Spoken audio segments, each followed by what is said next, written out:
salaamaaleykum sama gars yi maa leen di ziar di leen bëggee di leen jox seen waay ngeen gis li nga xamante ni moom la TFM def fekk vidéo moom 2018 la bu Seydina Ousmane Sonko 2018 vidéo 2018 la TFM indiwaat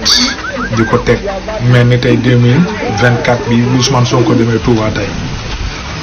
TFM ñun soxlawuñu nga teguñu benn image Seydina Ousmane baal nañ leen barki maam Serafal soo leen ko tegee ñi ko war a gis nañ ko gis soo leen ko tegul ñi ko war a seetaan nañ ko seetaan moom ci lu gàtt. xam ngeen tey lii ngeen teg lii ngeen teg lii ngeen teg ah ñu da ngeen di saboté yéen mënoo leen saboté nee naa leen yéen nekkatoo leen 4e pouvoir du Sénégal ñun réseaux sociaux ñooy 4e pouvoir du Sénégal ñun réseaux sociaux barki maam Serafal 4e pouvoir du Sénégal ñun waa réseaux sociaux la bindee kon dem nañ ngeen dawlu ji bu fekkee ñàkk fay lemb moo tax ngeen teg seen i ñàkk fayda yi jël ay interview Seydina Ousmane 2018 li ñu ko tegal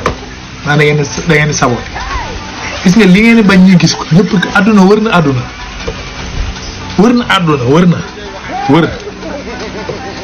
ñaata vidéo ngeen de ñaata la 5000 ñaata 5000 nangam bi demal sama compte nga xool vidéo bi mu mujjee def rek ci Ablaye Mbaye Pekh wala tam mi ci la Ousmane Sonko def ak toog ak porte-parole sëñ Bass yéen en tant que télévision ngeen teg lii mënul dem sax 5000 ñaata 5000 nangam waaw 5370 waruñu leen ñun seetaanuñu leen ñun xooluñu leen ñun dañoo am suñu télé ci poche feeñal digital mi ngi fi di toj dëkk bi barke Sëriñ Bamba waaye yow da ngaa am yéen da ngeen di xaar yéen xool